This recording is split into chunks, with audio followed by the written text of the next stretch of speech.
Okay, so this is the question that I asked over the weekend. Make a function that takes an array as a parameter. You should return the smallest number of in the array, and then I gave you a test array to use. All right. So can we think about like what are like the first steps of solving this problem? Does anybody know? Or let's think about like what we are given and what we want, right? What are we given?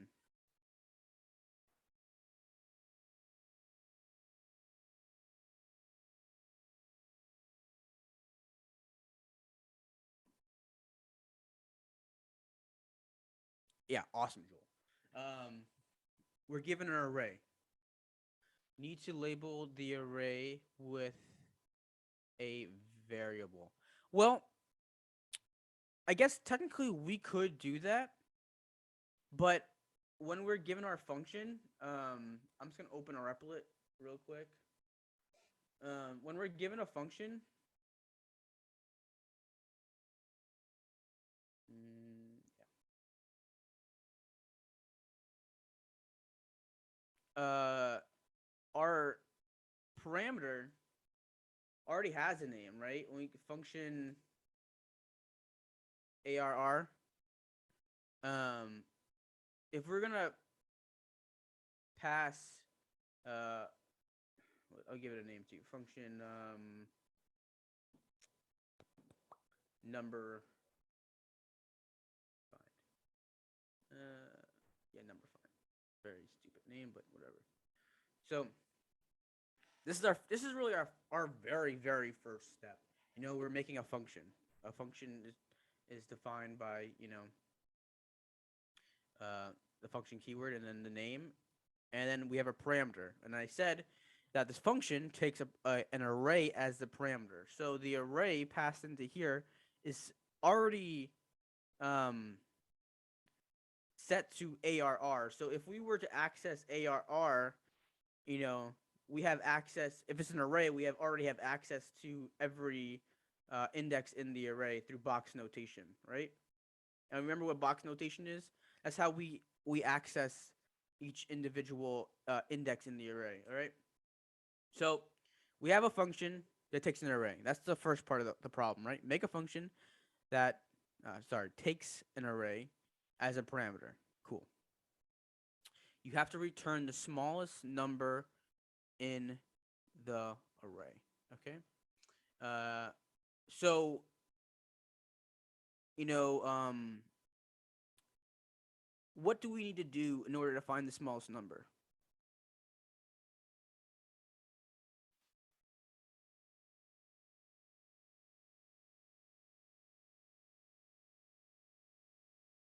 Yeah, exactly. Compare each number in the array. And how do we go through an array? Like, what's the easiest way to go through an array?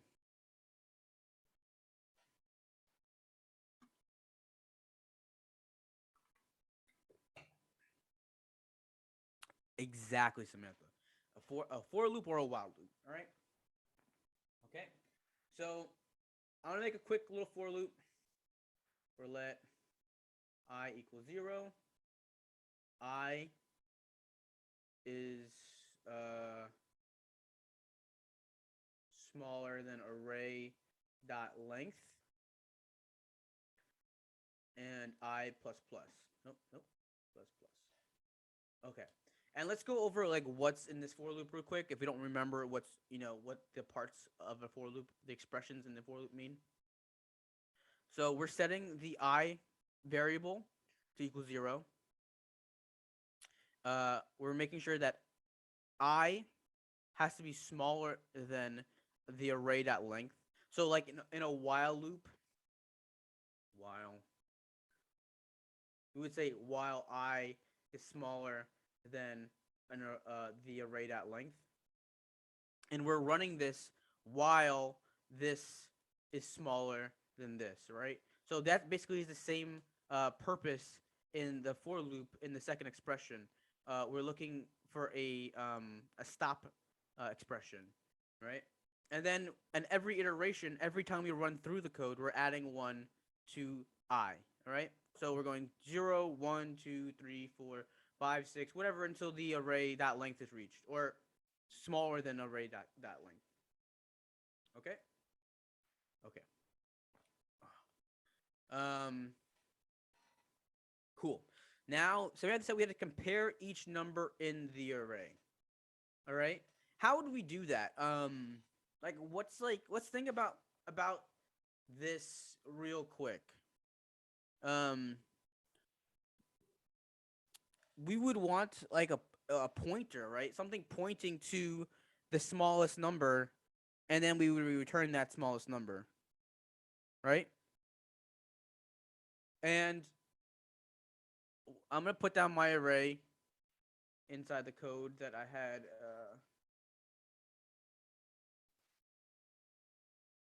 Okay, so we're moving from this side to this side, right? From the left to the right, from 0 to array.length.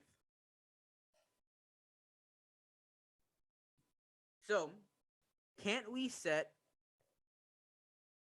the pointer, a variable, to the first index in the array? Because we need to check this one anyways, right? We need to compare this first one against the second one. All right?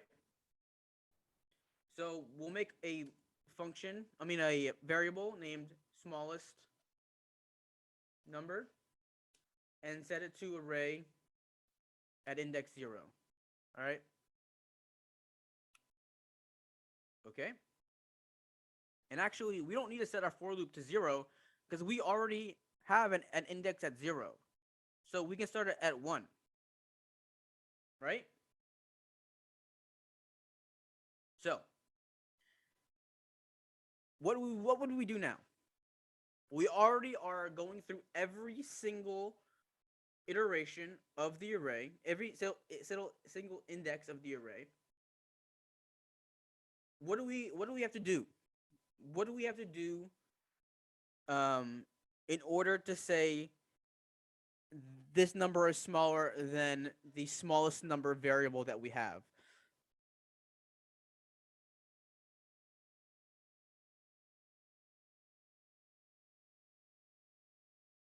How do we check if something's true or not?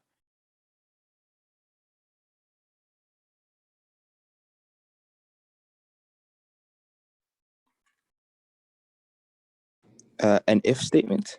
Exactly. Exactly. And so for every iteration, we're going to go if, right? If the smallest number, which right now technically is 27, right, is greater than the array at index I. So remember, index I is going to get passed in every time we go through this iteration. If it's greater than index I, which means this index of the array is smaller than the initialized one. So right now, let's say hypothetically, we have 27, right? We're set at 27 initially, right? On the first iteration, we're going to go, is 2 smaller than the 27? Yeah, it is. So we're going to set the smallest number to the array at index I. Right?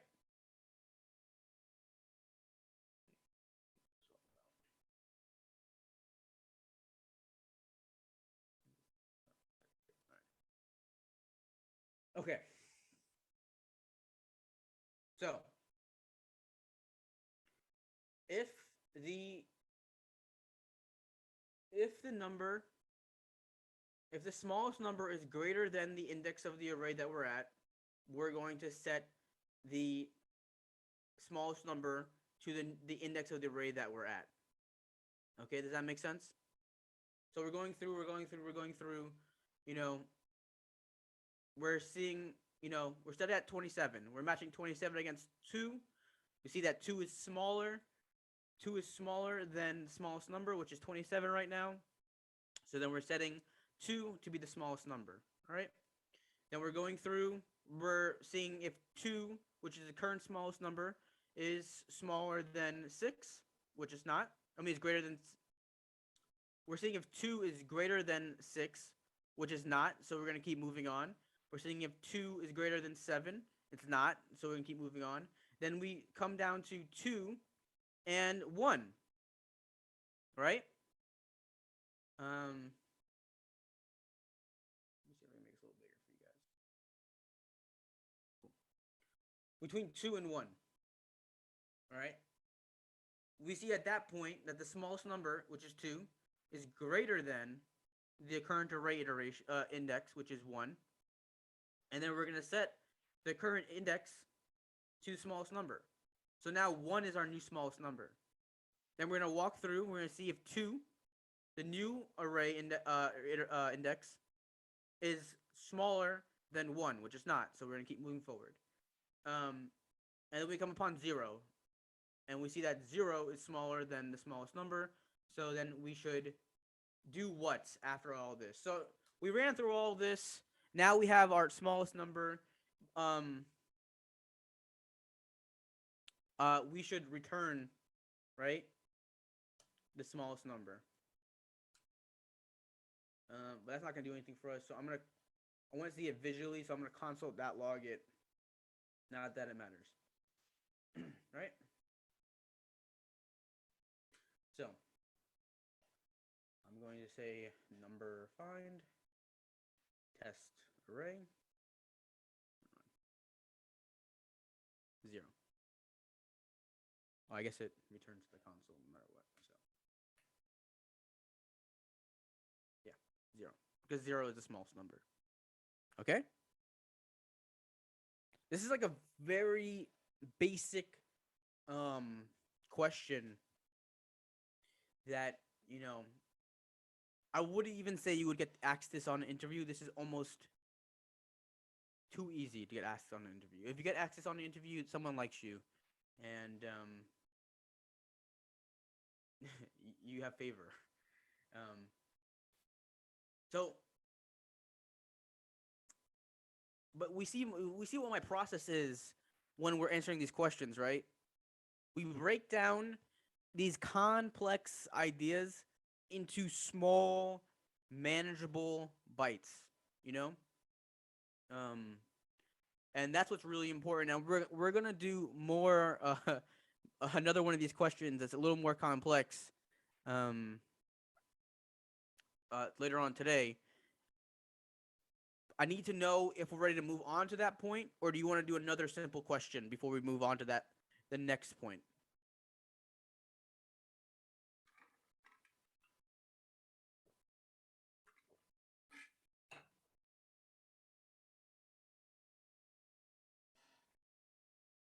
Another easy question. Okay. You can go to LeetCode.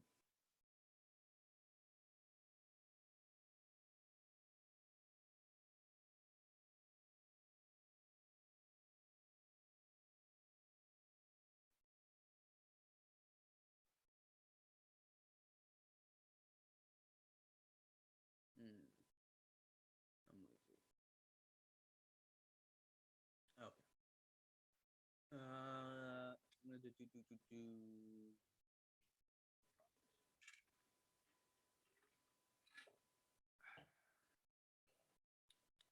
Difficulty easy.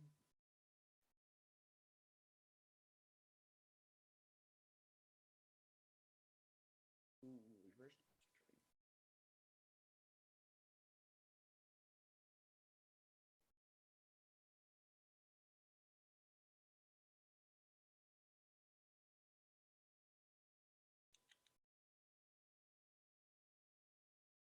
Okay. Oof. Don't look at my solution. Just covering up with my hand. Don't look at my solution.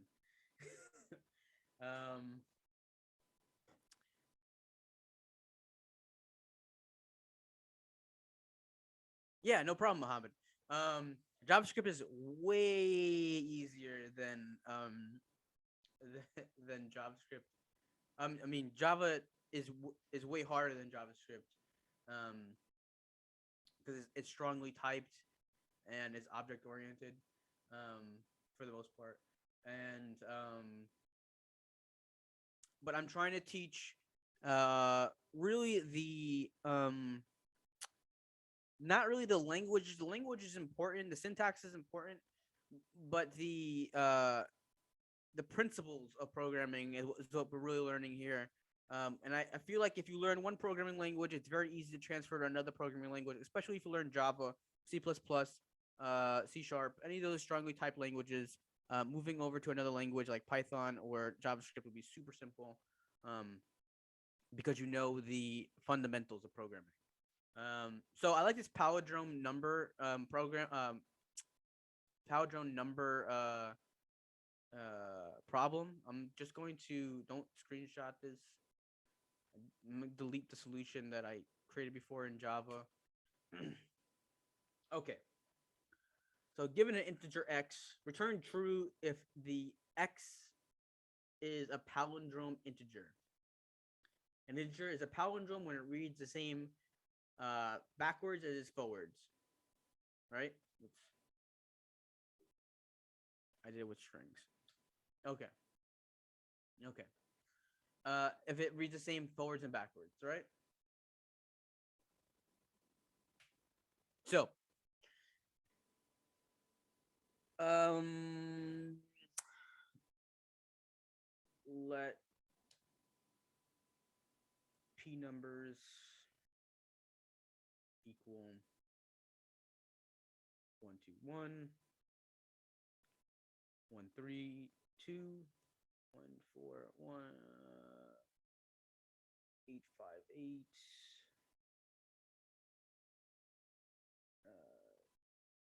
9000. Okay. I make something a little more difficult and make a test array. Okay. So let's work on working through problems. All right. I feel like that's super important in a lot of different fields, not just computer programming, math. It's good down to write down the steps and to work through them. Right. So I'm gonna comment out and we're gonna write some notes. Right. We need to create a function that takes a number. Yep. Number. Okay. What are we gonna do with that number?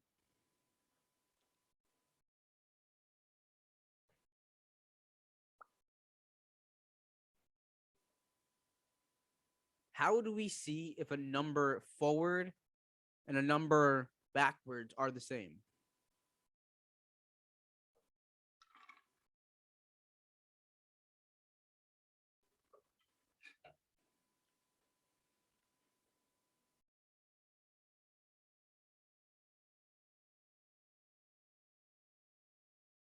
Yeah, we can see if they're. Is that question mark, or is that just like a question mark in general? Like you're asking if that's the right way. Yeah, we would see if they're equal, but we need to. We only are given the number forward, so we need to prepare the code. We need to write code to prepare the number backwards, right?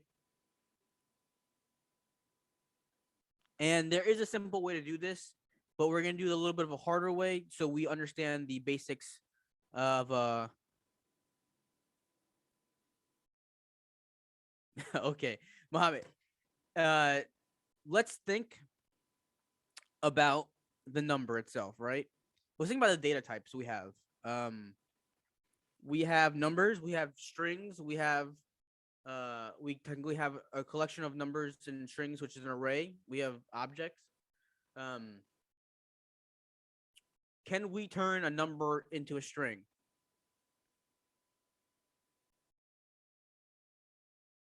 Yeah, we can actually. We can. Um, there's a function called parse int.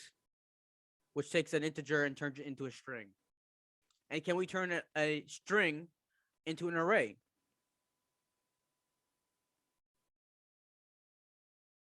Yeah. How do we do that? Does anybody remember?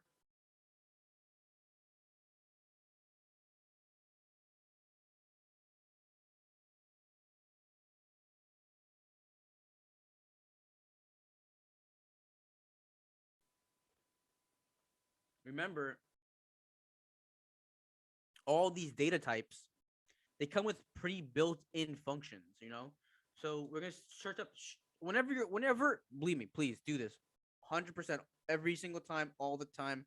Whenever you are stumped, Google. Google is a just a storehouse of information, and no one's going to look badly upon you if you don't know something, if you don't memorize something. Memorizing is a fool's game. Yeah, Stack Overflow, man. So string methods. Uh, we can do the same search for integer methods. Um, but right now we want a string method, right? We want a string method to turn a string into a list, but an array, right? Boom. We don't even need to go into any of these links. It gives it to you right off the bat. String dot split. All right. So we need to turn I'm saying number into a string. All right. We need to turn string into a array. Right. Now, now that a number is an array, right? And now that a string is an array, or technically is our number, don't we have access to? So we have one, two, one. Hypothetically, did they technically would be strings, but we have access to every index in the number, right? Um, and we can reverse this. How do we go about reversing a string? An array. I'm sorry.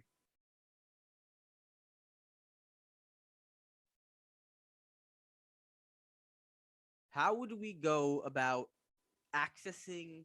Let me say it like this: how do we go about accessing the array from the back index to the front index, right? Because that's the same thing.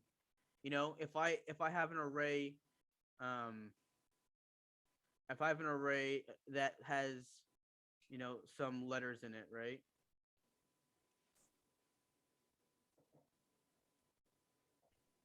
Right.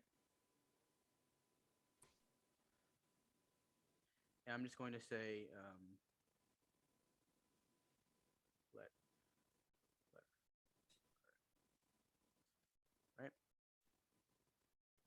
Now I have access to all of these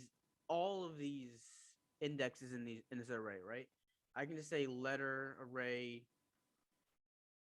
and I can say three, I can say two, I can say one, I can say zero.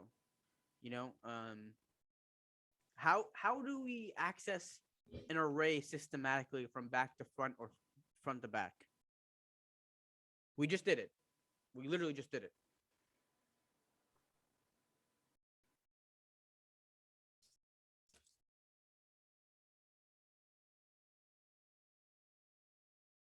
Perfect. Perfect, Samantha. I love it. So we're gonna write a for loop or a while loop going from back to front. Okay. And while we're doing that, we're going to save each index to a new array. All right. So we're gonna push, you know, we can technically swap them around in place, but to make it a little bit easier, we're gonna create a new array and then push the numbers into that array. All right.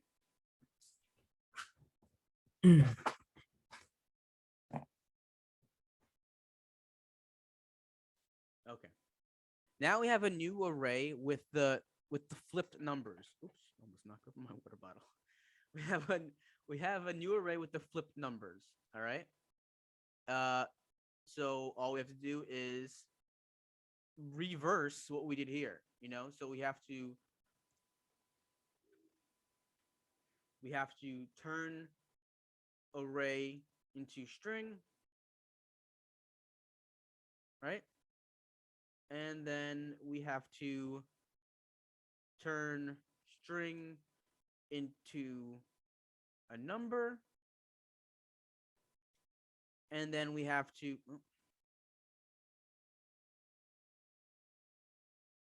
compare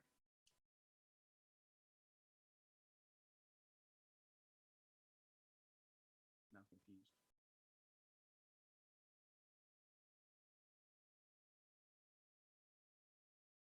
Yes, I'm sorry guys. I had a brain fart. Compare the given number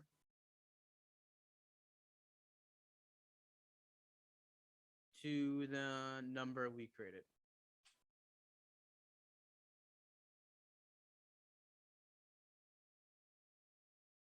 Right? And that's it, right? That's the whole program. This is called pseudocode. This is called pseudocode, and if you take any algorithmic programming classes or algorithmic design or data structures and algorithmic design classes, you will use pseudocode to break down your problems into manageable bytes. If you guys have free time over the winter break, I suggest maybe taking a online class on algorithmic design or data structures. It's a little complex. Harvard and MIT give a really good one. It's free. It's online. It's free. Yes, 100% free. It's on YouTube if you want to just look it up. It's disregard my YouTube. Actually, I probably go fully on YouTube. MIT CS courses.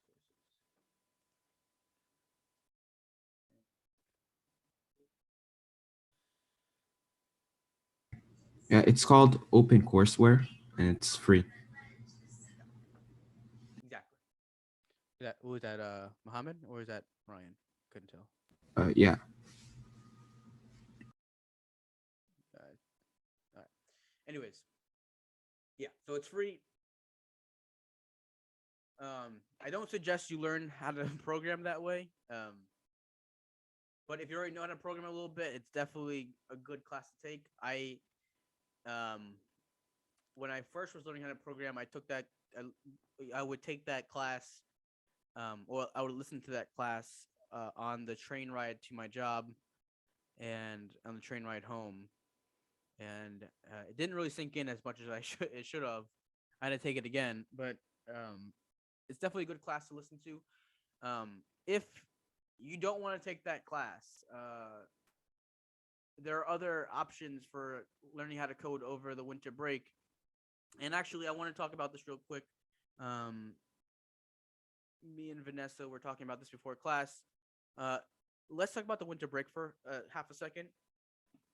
Um, I am open to teach over the winter break. I don't know if everybody's going to be here. and I don't want to leave anybody behind. Um, so does anybody have? Let me first ask. Do we want to do this over the winter break, or um? Yes. Okay. Um, I'm down. All right. But I have to take winter classes soon. Yes, weekend is good. Winter break. You could make a poll. Mm, okay. Um, I'm sorry. I'm not. I know I'm gonna sound like a boomer right now, but I don't know how to make a poll on Zoom. I don't really use Zoom too much. Um,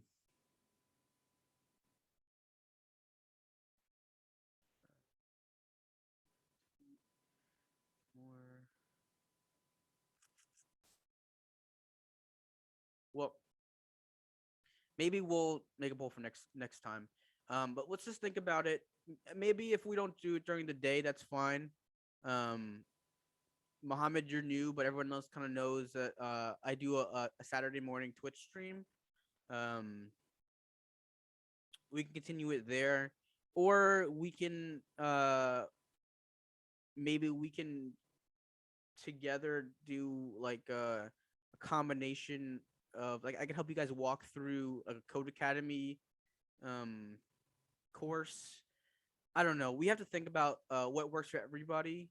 Um, like I said, I don't want to keep teaching and then some people are not able to take it. Like if it's, I know winter courses are kind of intensive. They pack a lot of stuff into a very small period of time. So I understand if you're really caught up with that, Ryan, and I wouldn't want to do it on a Wednesday and have you rushing or um, struggling to keep up with both. So if we could do it on a weekend, that'd be fine with me. If we can just continue doing it on the Saturday morning, we just show up to my Saturday morning Twitch. We can think about that. I just want to make sure we're all on the same pace and that we all get the same information and we're all moving forward together as a team. All right. But saying that, um, the amount that you put into coding is the amount that you get out. Um, I hate to harp on this, but if you really want to learn how to code, yes, showing up for this 2 hours is a great thing, and I appreciate you guys showing up. Um, but think about personal projects. Um, Max was talking about a game before, and I do want to build like a small game with you guys, but um, definitely try to work on things by yourself, um, because there's only so much. I'm trying to cover the widespread topics like building games and building apps are not really. I mean, they are very important, but going over both are two different things. So I'm trying to go over a general JavaScript information syntax and building doing object oriented programming, which will help you as a programmer in general. Um, but we all have we are all going to be interested in different things. I can be building apps, and that can be boring to some people. I can be building games, and that can be boring to some people. Personally, I like building servers. Um, it's my specialty. Uh, I like not really not really security, but I like the back end logic. It's fun for me. I don't know why. But find something that you're passionate about. Find a project that you want to do, um, and do it. And at least attempt it. And if you get stuck, let me know, and I'll definitely will help you out. Um, you're always gonna want to challenge yourself. You're always gonna want to find things that you like and just push yourself just a little bit. Um, all right, I'm done rambling. I'm gonna get back to the class. Sorry about that. Um, All right, so we're back to our pseudocode. Um, and now we can start typing this stuff out, right? So let's look at um, our first line of pseudocode. A function that takes p numbers. No, I don't want to take p numbers. I want to just take a number, a singular number, right? I'm gonna take a singular number as a parameter. So we make a function, and the name of this function is supposed to be dang, JavaScript is palindrome. The name of the function is palindrome, right? Returns true or false, and it's gonna take a singular number. So we can make that number anything we want. I'm gonna make that number num. Num. Right? Remember, the curly brackets signify our code block, and everything inside these curly brackets is represented by this function. Okay? So we have done the first one, a function that takes a number. Cool. All right. Now we need to turn that number into a string, right? I already know the answer to this. It's parse int, but we're going to use Google a little bit, and we're going to uh, we're going to keep going. We're going to just figure out how to come about the answer that we need, right?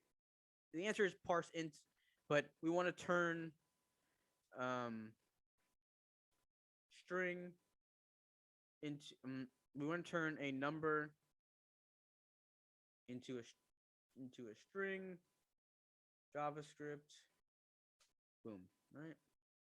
And we have W3 schools, we have Stack Overflow, we have Geek for Geeks. These are all valid sources, all right? Cool.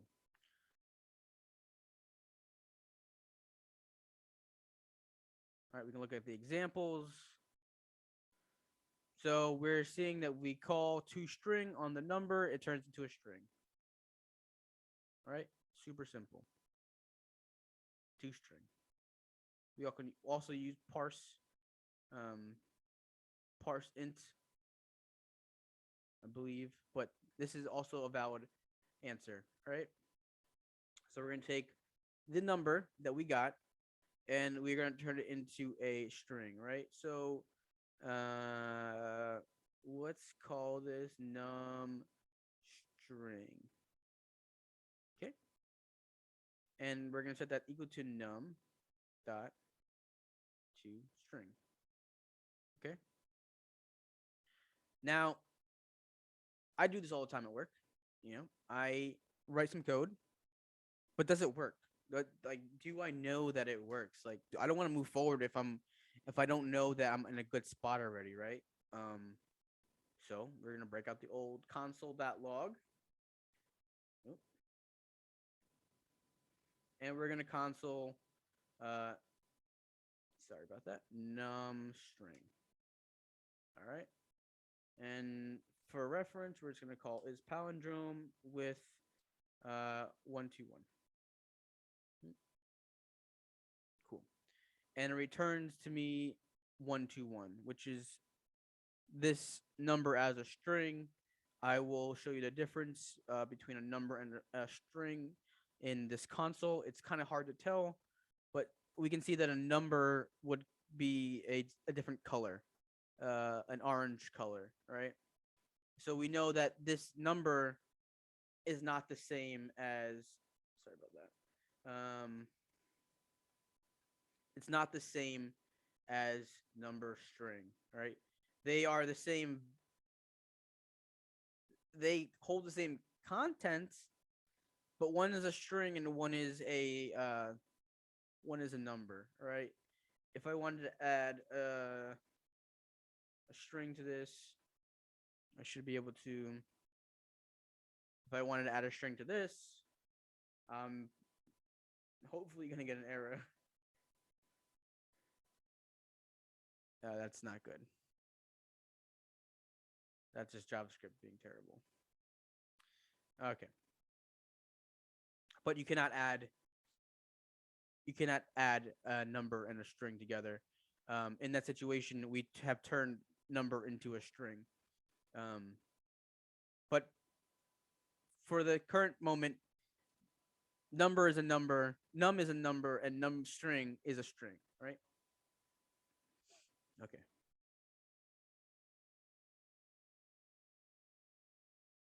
Okay. So we turn number into a string. Turn the string into an array. So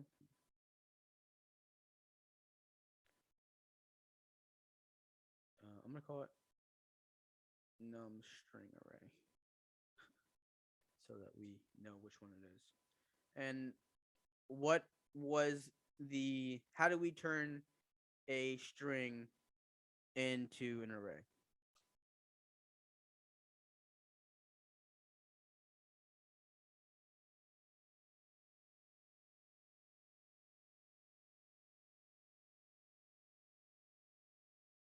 Quick question. How would we if we I know we don't probably don't know the answer like the back of our hand. That's fine. That's fine. Can somebody Google it for me and find the right answer? I will give you guys a couple of 2 minutes, 3 minutes. Please. Try to find the answer by yourself. Use Google and let me know what you guys find. 2 minutes.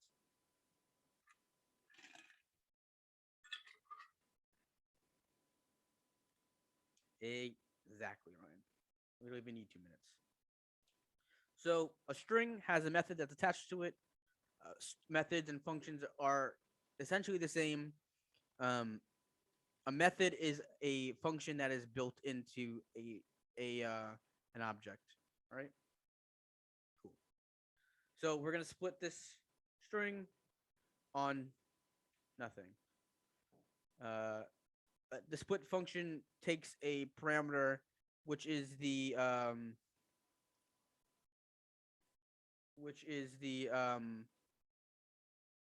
value you want to split on. And we don't want to split on anything. You're gonna split on spaces. You can split on name, characters, numbers, whatever you want. Well, not numbers, but the value of a number. But we don't want to split on anything. We want to split on every character. Okay, and let's console log num string array. All right.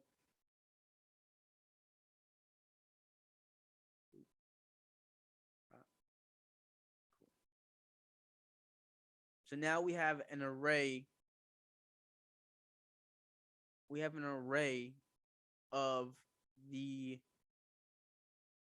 number, well, the string that we passed into this split function, right? So I'm gonna walk down from the top just in case we all are. I know I'm saying a lot of words and I don't want to lose anybody. So we're gonna start from the top. We made a function called isPalindrome. It takes a number as a parameter, right? We're taking that number and we're turning it into a string, right? And we're saving the value of that into a variable named num string. All right. Now the number is turned into a string and saved into this value. We're going to call a function or a method that belongs to strings named split. And what split does is it splits up the string depending on the parameter that you pass it. We passed it an empty quotation marks, which means we're going to split on every character. All right. If there's a space, we split on spaces. If there's an A, we'd be splitting on A's. If there's a 1, we'd be splitting on the 1s. All right, but there's nothing inside of it, so we're splitting every individual character and it's returning an array. And we're saving that array to the value, the variable num string array, right? And all we're doing down here is checking that we have the right answer so far. Cool. Cool, cool, cool, cool, cool. Okay. So we turn the string into the array, and now we need to create a for or while loop back to front. Can we walk me through making this for loop? Can we do this as a group, please? We're gonna make a for loop. All right. I don't want to introduce while loops because we might get a little confused. And for loops are always good practice. How do we make a for loop? What is the keyword we need for a for loop? Like, how do we start off our for loop?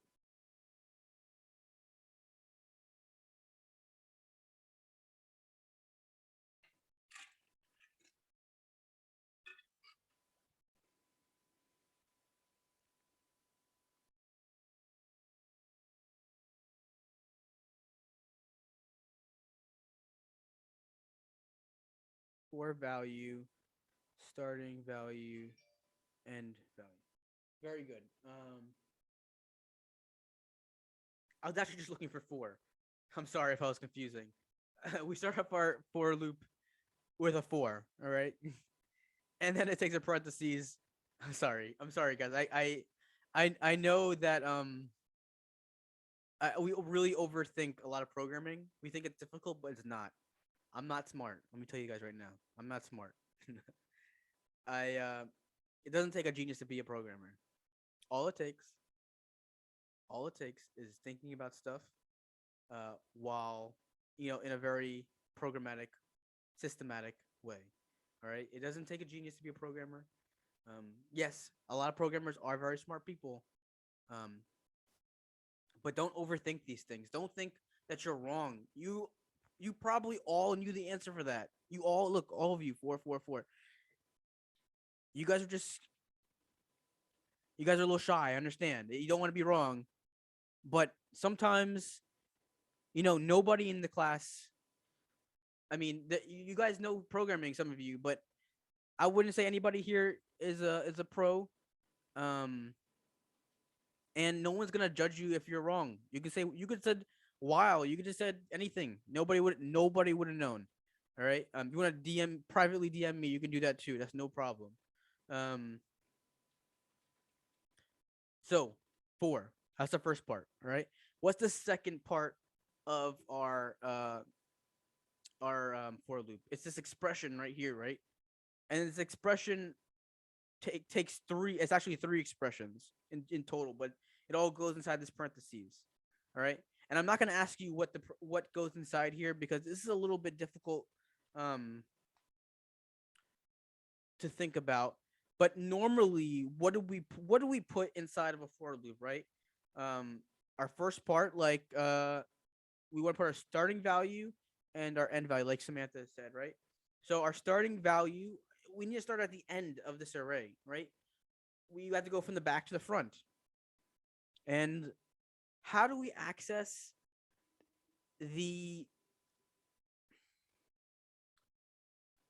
access the last place in the array? Like, if I just wanted, you know,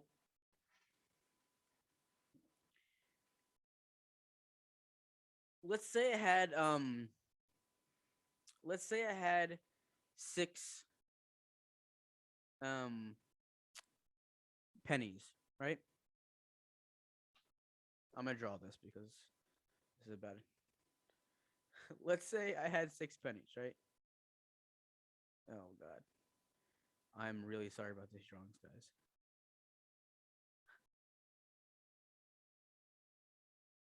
1, 2, 3, 4, 5, 6. I'm a programmer. I'm not an artist. I feel like it's the classic teacher line. Um, I had six pennies, right?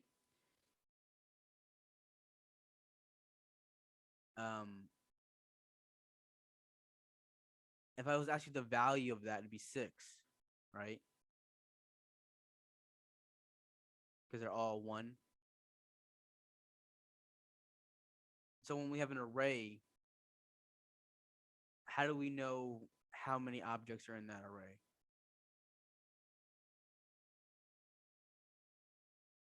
Like if I want to know like how many places,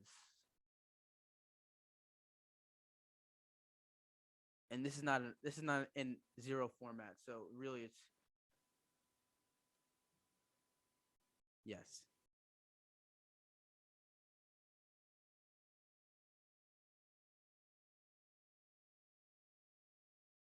What what would we say 5 is?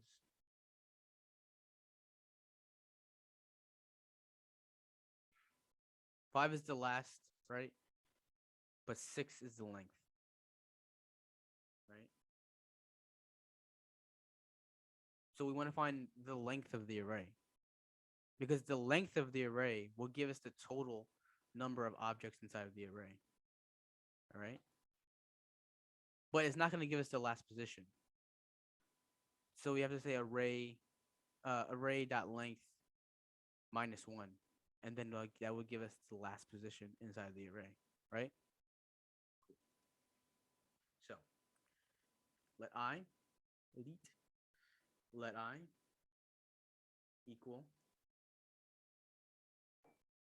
Wish I named it something smaller, but num string array dot length -1.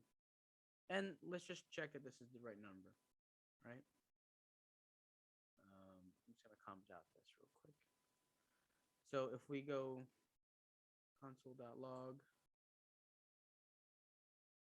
num string array dot length,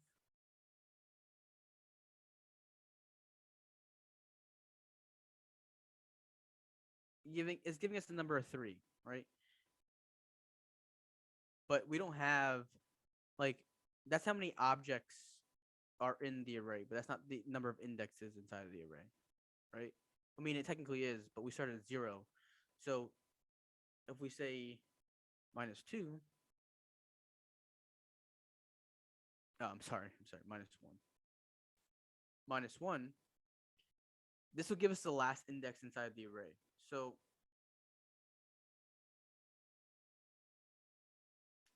let's say last index is equal to this number, right? And we said num string array at position last index, and it's 1. Do you understand what I'm saying here? Please let me know because I don't want to be confusing. No, okay, perfect. Okay. So do we all understand that arrays have built-in methods, just like strings, just like numbers, right? Let's go back to W3 school. Let's look up JavaScript array. Hopefully, wow, that did not help at all. JavaScript array methods. Okay, that's fine. All right, so right here we have the documentation for an array. All right, documentations are instructions. Please read documentation. Definitely, it's good to read. It's good to also write documentation if you're working on a project. But that's besides the point. All right. So to the left, we have a bunch of information. We have a bunch of information everywhere. And it's hard to really decipher what's what. But we have properties, we have methods. And remember when I said methods are functions that apply to that specific object, right? So in this case, object's not a really good word to use. The methods, the functions that are here pertain to arrays. So every function we have here, we can use on any array that we have, right? We have push, which is pushing to the end. We have pop, which removes from the end. We have unshift, which pushes to the front, right? But we need actually we don't even need a method. We need a property. We need a property of the length, all right? And the length is how many values are inside of this array. All right? And this is not zero based. So we see here in this example, I'm gonna blow this up a little bit so you can see it better. We have a clothing array, right? Shoes, shirts, socks, sweaters. That's a tongue twister. All right. And here we're console.logging the clothing array dot length.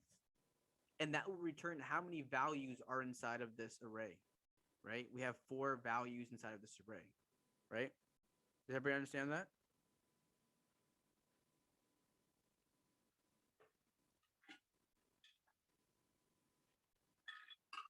Cool. Ryan's in, Samantha, Joel, Mohammed. I'm making sense, everybody? Max? Perfect. Okay. So now we know how many objects are inside this array. All right. So we know how big it is, right? We have a rough idea how big it is, right? We have 4 objects inside this array. So we can access, we know how much we can access and how much we can't access, right? Like we know we can't try to access a fifth, a fifth component of this array because it doesn't exist, right? If I add one, right, then we can, boots. Answer down here. But we only have 4 in this situation, right? But the indexes start at 0. The length does not. The length starts at 1. So it counts 1, 2, 3, 4. The index is start at 0, so it's 1 behind. All right. So if we want to access the last index inside of the array, we have to say array, which is the name of the array, whatever variable you give it to, array dot length minus 1, because that would give us the last index inside of the array. We understand now?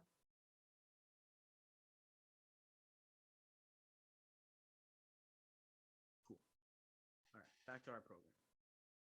All right. So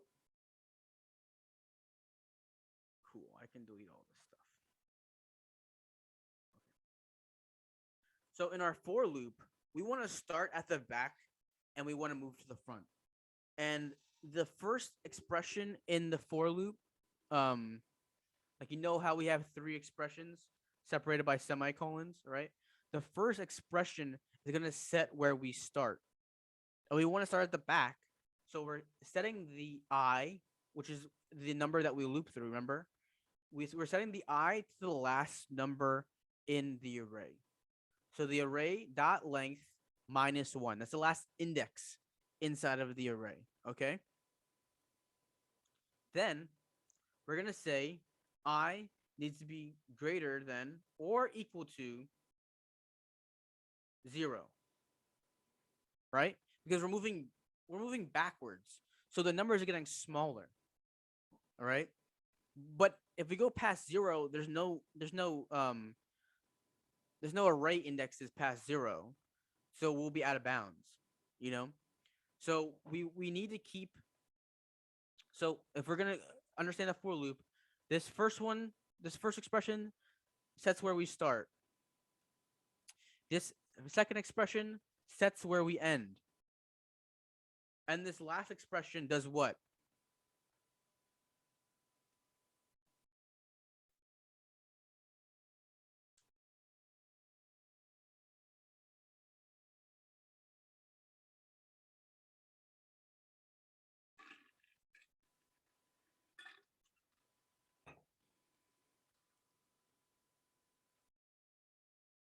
Yeah, no problem. this first expression. So we have a for loop. We have a for loop, right? And it has an expression like a parentheses that takes three expressions in total. One total expression, but three micro expressions. The first and these expressions are separated by semicolons, right? Um, we're used to seeing. Let me just write out one that we're used to seeing. Uh, so we have the first expression, which states where we start, right? The second expression states where we end, right? So if I goes above 10,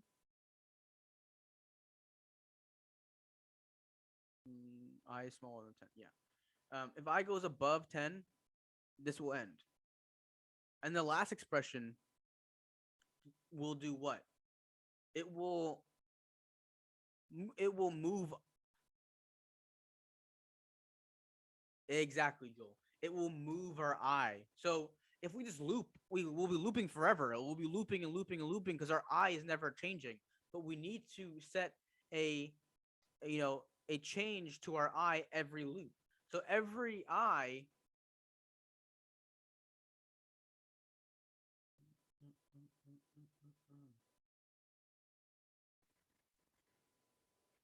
um we need to set a different a change in eye or we'll just loop forever.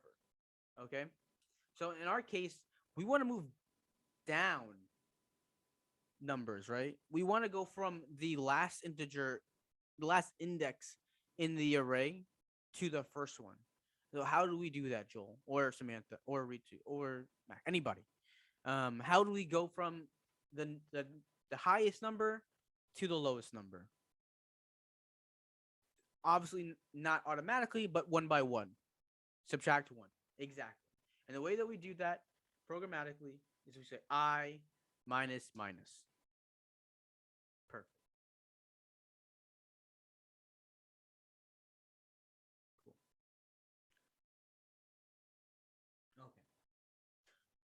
Okay. Okay. So now we are moving through the array backwards. All right. And let's just check that this works. So how would we access an array, like each index in the array individually? What kind of notation would we use? So I would say num string. Somebody please cut me off before I answer this. Num string. How do we access individual indexes? What kind of notation?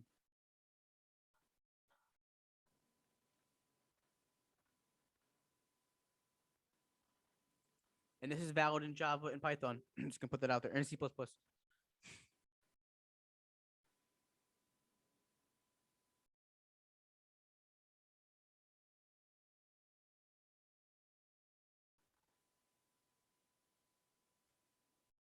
That familiar? Yes. Yes. Exactly.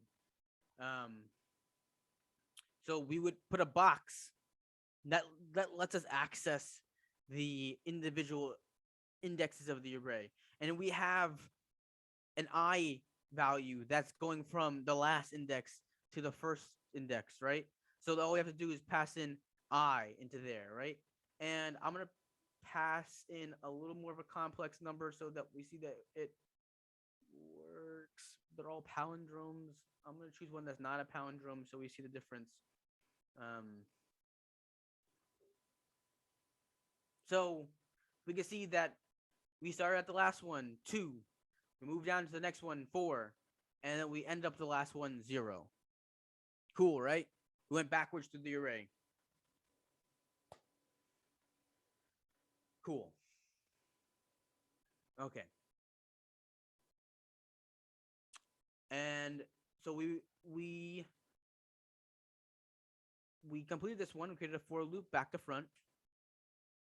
Now we have to create a new array and push the numbers into that array. All right. So I'm going to create a new array up here.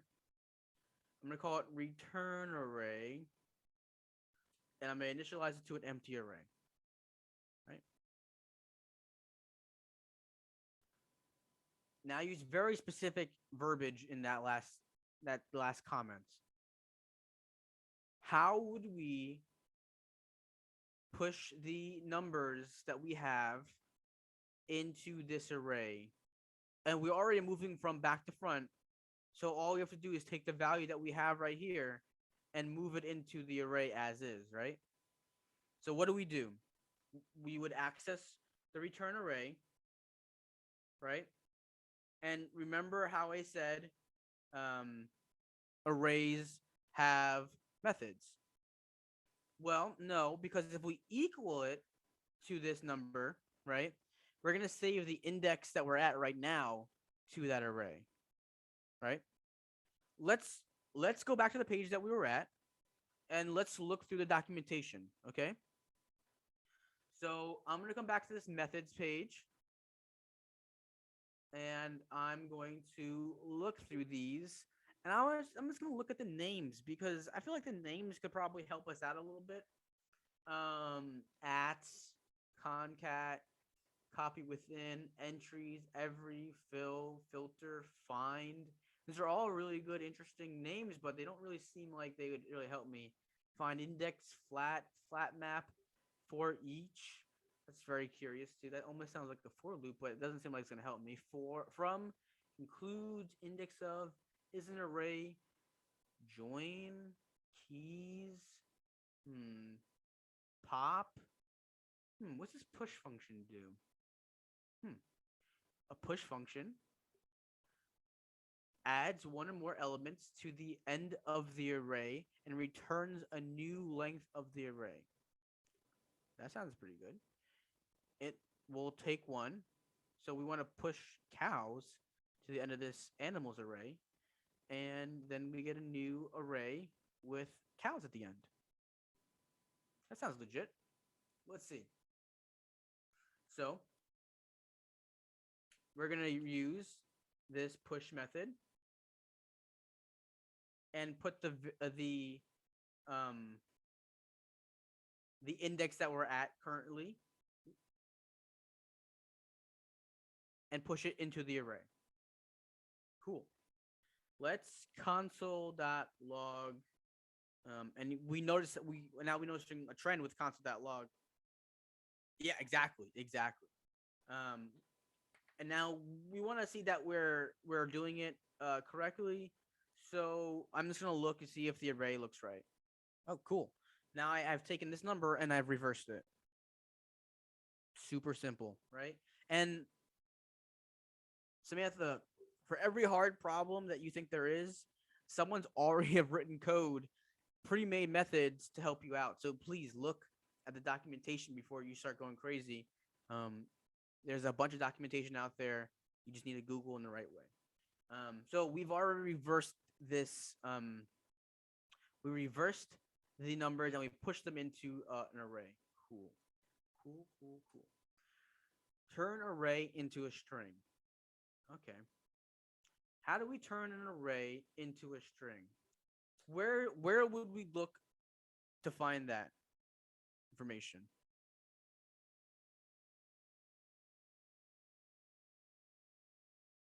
Google? Yep, 100%. I've already Googled an array. We're already looking at an array. We need an array function, right? We need a function that turns an array into a string, all right? For the sake of time, I'm gonna tell you what it is. It's join, right? We had split with a string, which splits a string into an array. We have join, which turns an array into a string. So, like split, it takes a parameter, right? And the parameter is what it joins on. So you can put a space in there, you can put no space, you can put letters, you can do whatever you want. But it returns a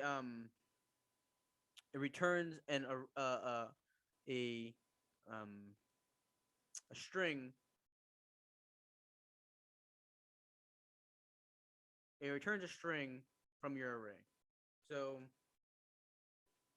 I'm going to name this reversed rev number. Cool. No, I didn't return anything. Should just keep a console.log down here for myself. Cool. And now we have the reversed string, right? And now we have to turn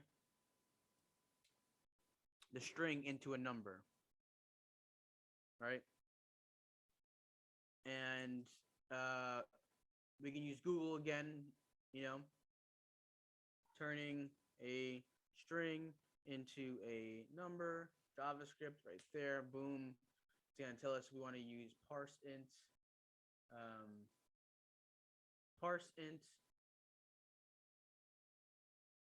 which takes a string and returns a number, right? So I'm gonna put rev num into there. And you know what? I don't want to save this into another variable because I don't feel like it's useful. Let's just check right off the bat, you know, if num equals this number, return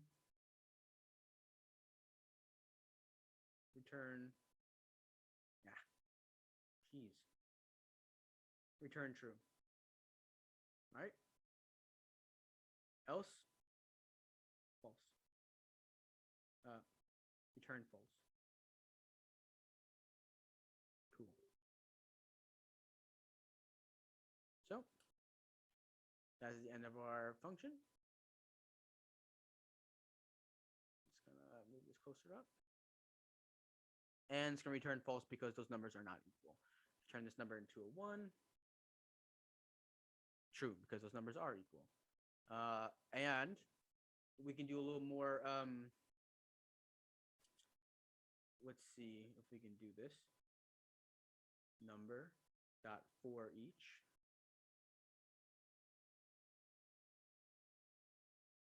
And then I'm gonna say n. I'm gonna say is palindrome.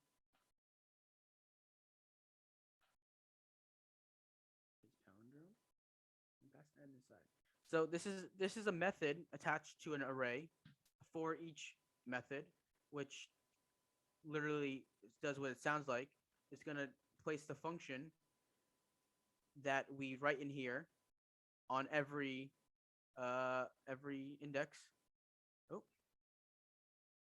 numbers, not numbers. Oh, it's not gonna console log anything. Let's do console.log. Here you gotta do map.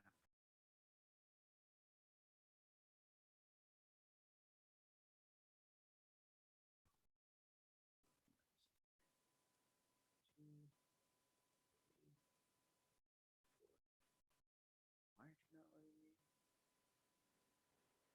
Okay.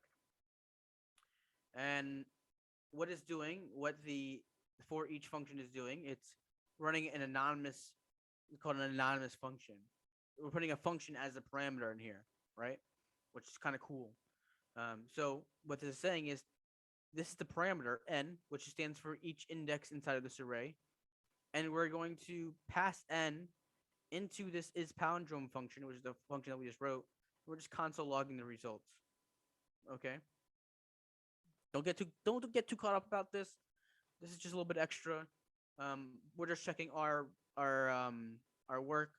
So we have 1, 2, 3, 4, 5. And we have 1, 2, 3, 4, 5. So every index of the array is getting passed into this is palindrome function and is getting ran and it's returning the results from it. So the first one is true because 1, 2, 1 is a palindrome. 1, 3, 1 is not a palindrome. 1, 4, 2 is not a palindrome. 858 is a palindrome, and 90009 is a palindrome. All right. So we can take this code We can take this code and we will just go like this and we'll submit it. And we got I see a lot of I got a lot of wrong answers in Java and C sharp when I was learning Java and C sharp. But yes, we have accepted our challenge, our submission. It is it's okay. It's 51%, which means it's right in the middle. Doesn't matter. We answered the question, um, and we did it together, which is the important part. Okay.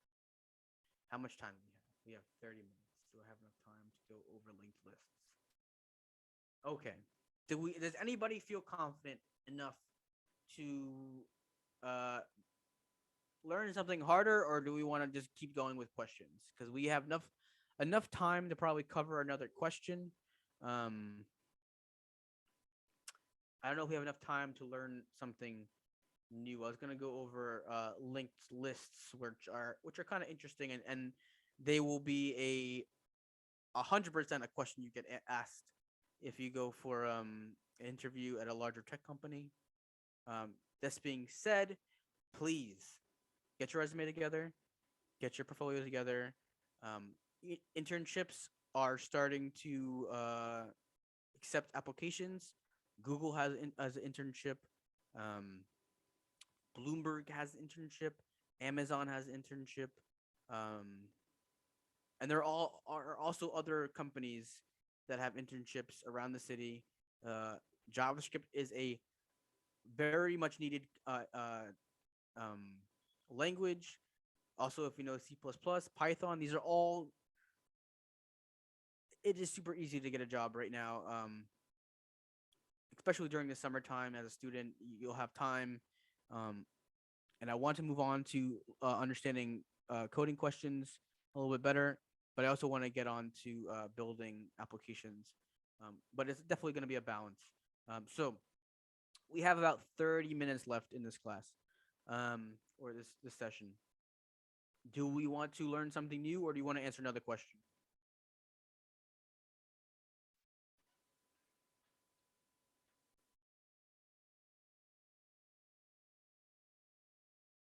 Okay, we have one vote for learn something new. I'm gonna let everybody speak before we move forward. Something okay. You guys are brave. Okay, so we're gonna learn linked lists. All right. Um, I'm gonna type out what a linked list looks like, and why would we use them. All right. We might not get into actually typing them out today, like physically learning about how to build them, but we're gonna understand why they're important, and let's see how much time we have. Right. So a linked list is an object. Remember what an object was? Um, list of students, right? And the values of a linked list are a list. So each value is going to be a node, and the values in the node. I'm not going to type this correctly. I'm going to type it so we understand what's going on. Each value in the node is another object with a value. We say Ryan, right? And then that first object has access to the next object, which will be um, another node, right? And the value of that will be Samantha. I'm gonna write Sam. Hope you don't mind. Sam, and a next pointer to a new node, which will be Mohammed. I'm writing you as Mo. All right. I'm sorry.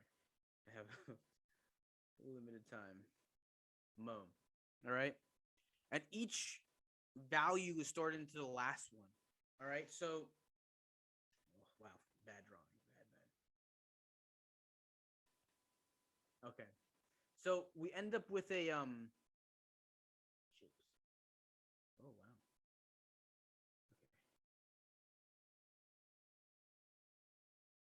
I should have done this from the beginning. We end up with a list that's connected. All right.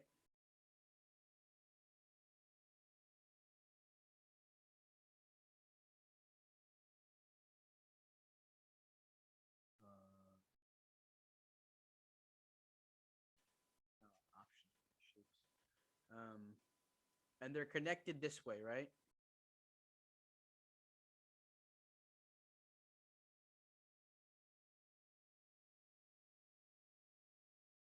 Cool. They're connected this way. So in this situation, in a singly linked list, right, we have to start at the top, at the head, and we have to move this way in order to find what we want. Okay. In a doubly linked list, we have pointers that go both directions.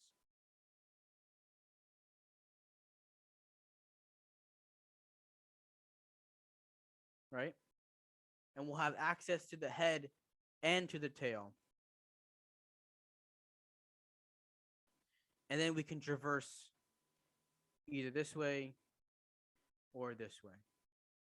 Okay? Now, you're probably asking yourself, why? Like, this is stupid. This is doesn't make any sense. We already have arrays, and arrays are awesome.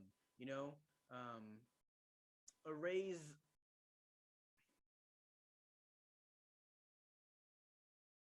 arrays are awesome. You know, copy paste. Arrays are blocks.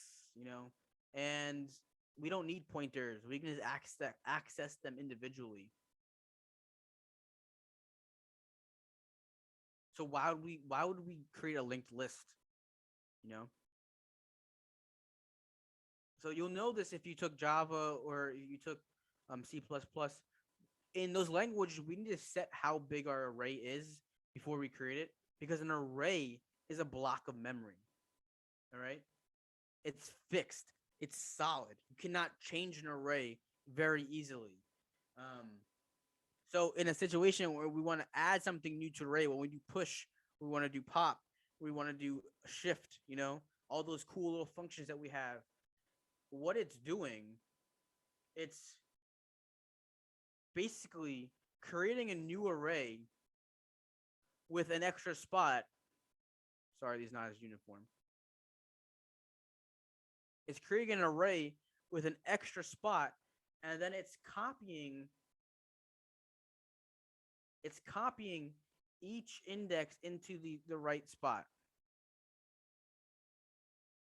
And then this will be the new addition here. Okay. So in the worst type situation, you know, when we're talking about, we have to think about two things when we're programming, right? Time complexity, which this is O of n. Okay. Which means for every integer inside of the array, it's going to take us that time. Like we have 100 integers, 100 indexes inside of the array. It's going to take us 100 indexes to copy over one by one, you know? And then also space complexity, which now we have one block of memory. We have to create another block of memory. And then we might not have space within our memory, so it might take a little extra time. All right, it's not convenient. It's convenient for us as programmers, but we could be writing code that's not the best. All right. Now, when we use a linked list, we're accessing like just random spots in our memory. Right? They could be all over the place. It doesn't matter because they're only single nodes. Every node is separate from each other. The only thing that connects them is the pointer. So this one points to this one points to this one points to this one, and this one points to this one. They can be scattered into. Well, you can't just copy it as a whole because if you copy it as a whole, then it will be missing the new space. You have to access individually every value inside of the array and say this one goes here, this one goes here, this one goes here, and this one goes here. If you look at the array, it's just a block, So we have to look at the values in order to get the values into the new array. So in this situation, if we want a new node, a new part of our list at the end, all we need to do is create a new node and then point this node here. This is what we called O1. It's constant time. Super fast. And when we're building very complex applications, we have to think about millions of users using our code. I write a code base for I think it's like 150 offices around the world. All right. People in Singapore, China, Brazil, New York, Texas, they all use my API to make trades. If they're all pushing a new item to an array, that can crash my server. I have to think very programmatically in the way that design things, or it could have just terrible consequences. Okay? So, cool. So now we understand the structure of an array, of a linked list, right? Now let's think about like the smallest part of a linked list, which is an individual node, right? How would we make a reusable blueprint for a node?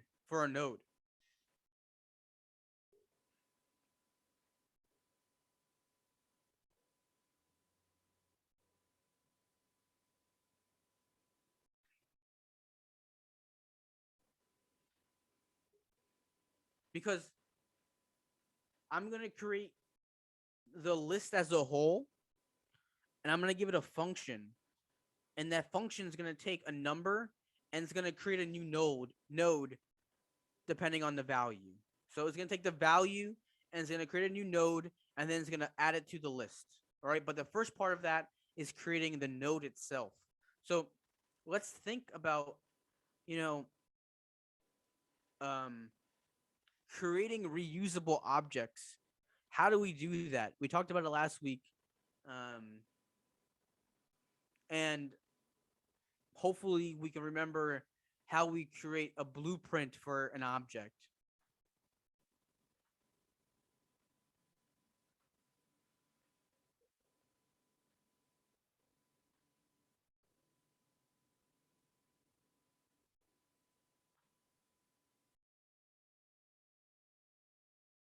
Class, remember? We have a class, right? A class is a reusable blueprint for an object. And a class will be named node, right? Okay.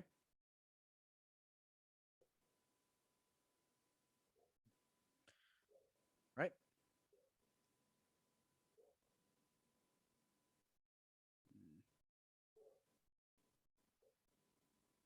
Is that making sense?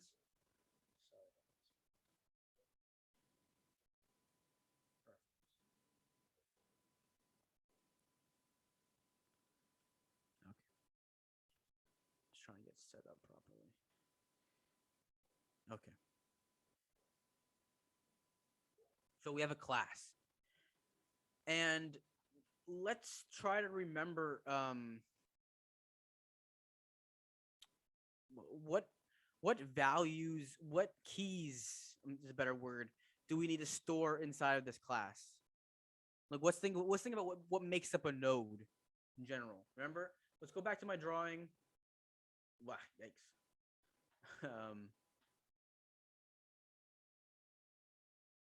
So nodes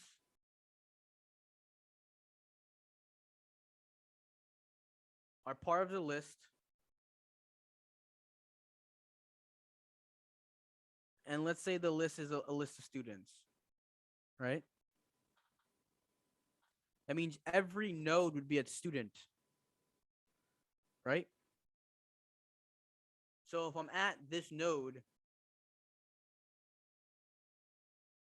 I want to access this node, and I want the student connected to this node, it would need a value, right?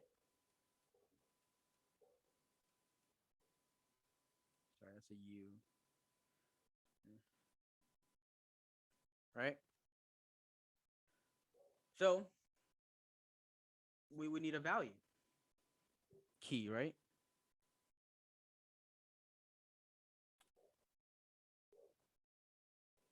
Also, we need access to the next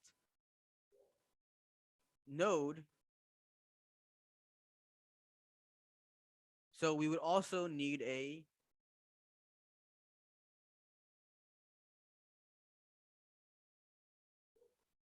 next key, right?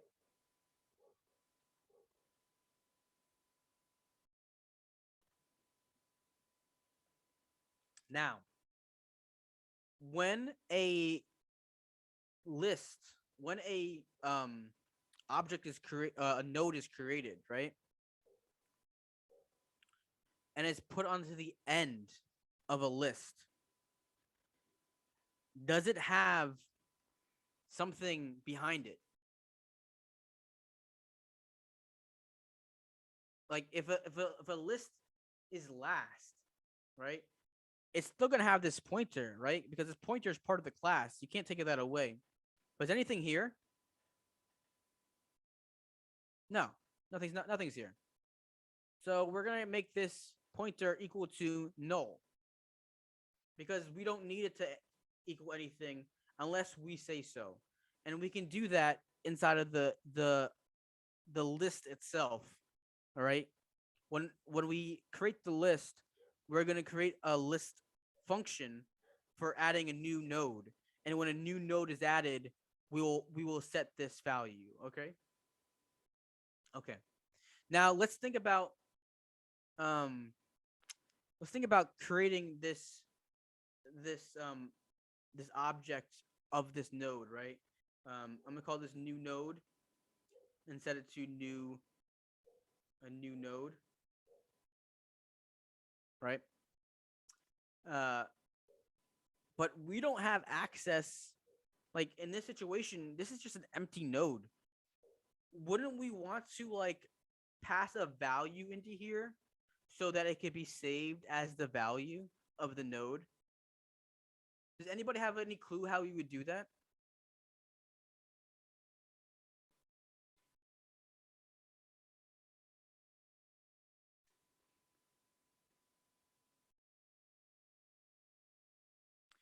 There's a function that gets called on the construction of um our object. So our object, our class is in theory, right? It doesn't exist. It's a blueprint. When we actually call it here, we're instantiating that this new node is equal to a new node. It's not this. It's the physical representation of this. So like we have blueprints of a home, but that's not a home. Until you build that home, it doesn't become a home. All right. So if I wanted to pass a value into this, Ryan, right? Because we're doing a list of students. Um, how would I take this value and save it to this value right here, this value key?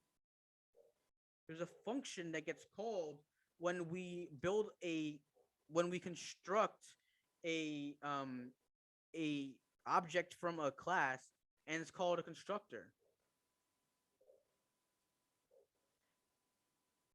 And like all other functions, it takes a value. So we can take this value.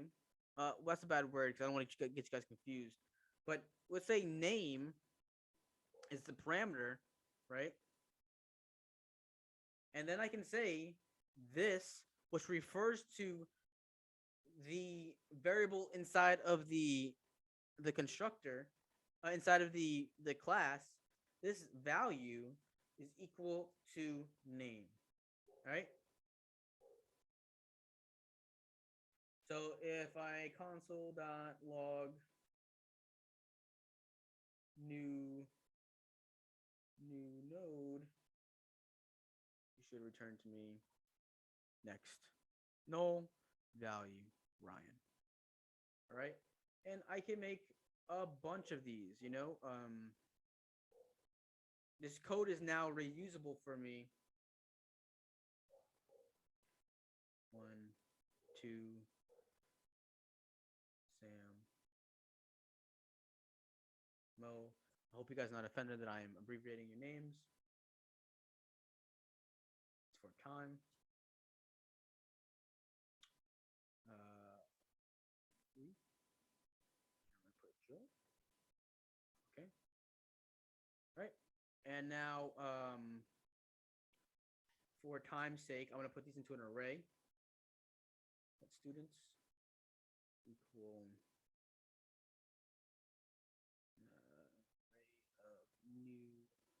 Actually, I'm not gonna confuse you with that. I'm just gonna write this out by hand. I was trying to be a little bit lazy, but I'm gonna do it the right way.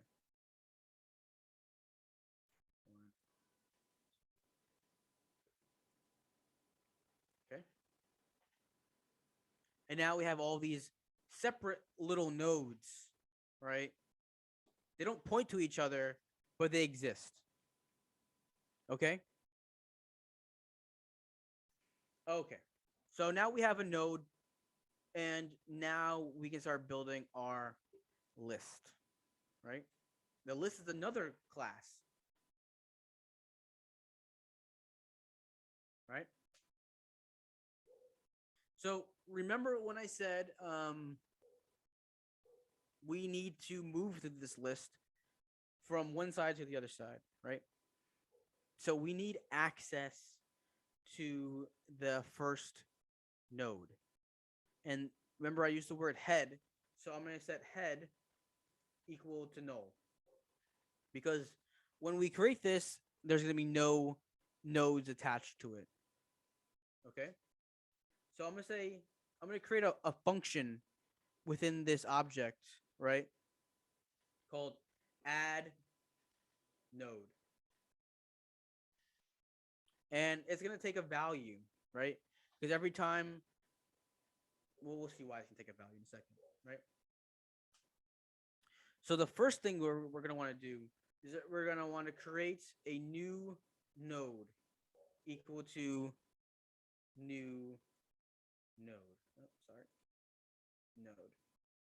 And we're going to pass the value into that node. So every time we create a node, every time we create a node, we're going to be calling this function add node, right? Then we're going to see if this dot head is equal to null, like we set it up. If it's equal to null, that means, oh, sorry about that, that this is the first node in the list. So we're going to set this dot head, sorry, equal to new node.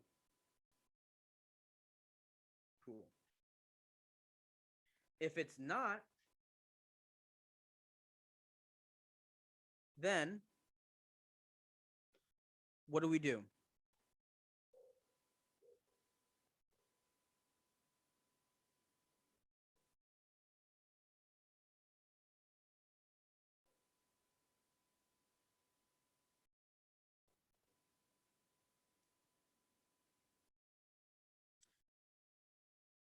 Yeah.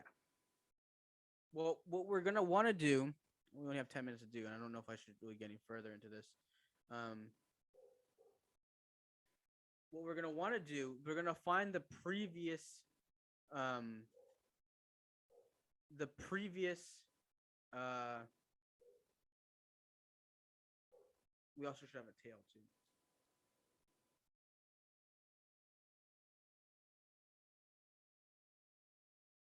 We're gonna want to find the tail, right?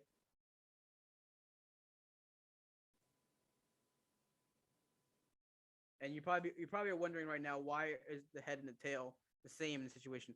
In this situation, we have nothing inside of our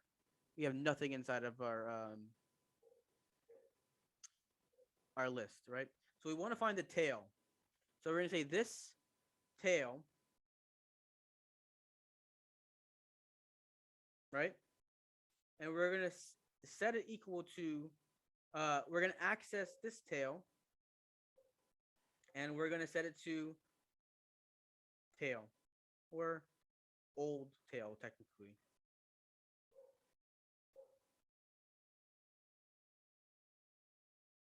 Right? We're gonna want to access the old tail dot next, right? And set it equal to new node.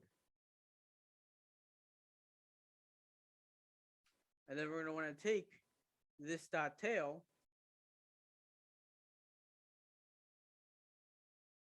and also set that equal to new node.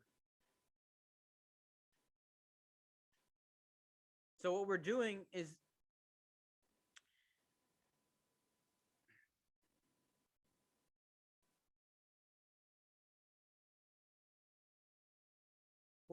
I'm gonna see if I can draw it out a little better for you.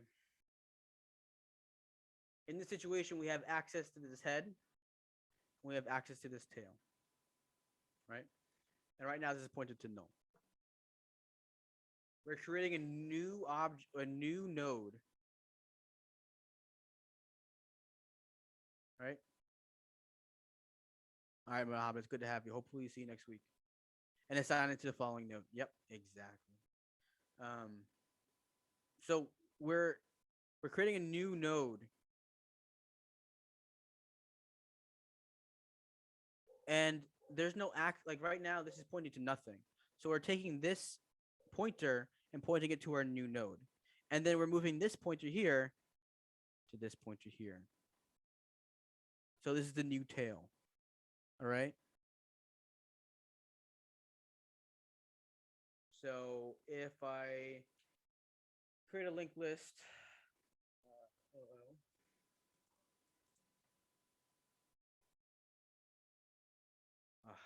I need to create a print function too.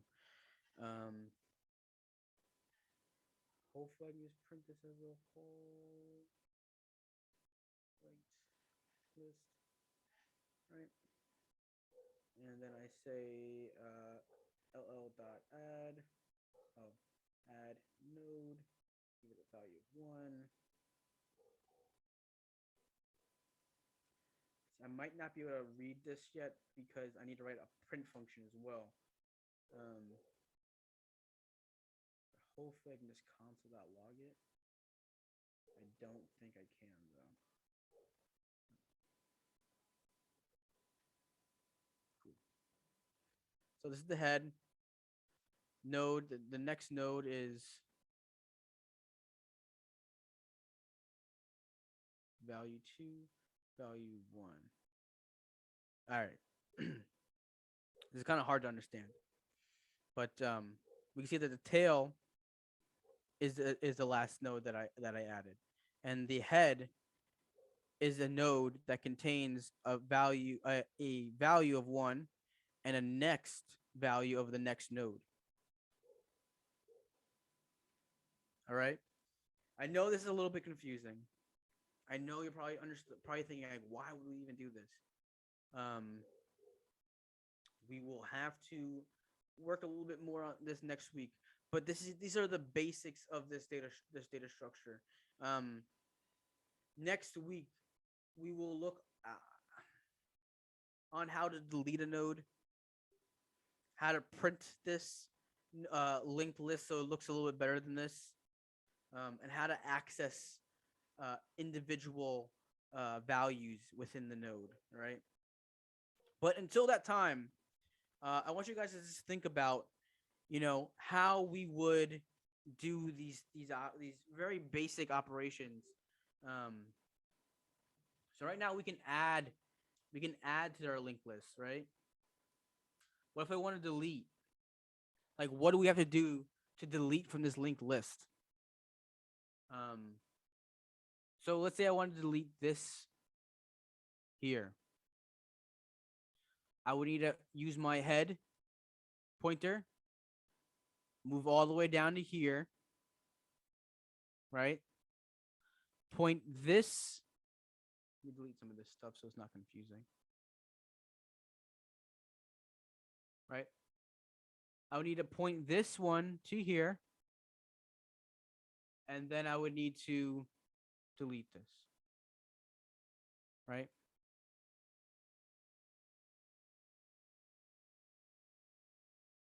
What if I wanted to insert, you know? So now if I wanted to insert a object into here, right? I would need to find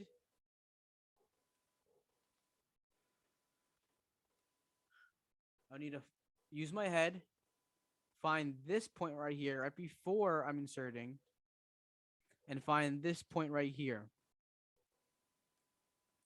I would need to point this here, point this here. All right. And in the middle of doing that, I'm deleting this pointer right here. Okay. So we have the basic structure of this linked list. Think of it like this. Just draw it. Don't type it. Just draw it. Think about just individual nodes pointing to each other. How would you add? How would you delete? How would you print all of them? All right. That is our homework for the week. All right. Just think about it. You don't have to do anything. I want to come back to this because this is a very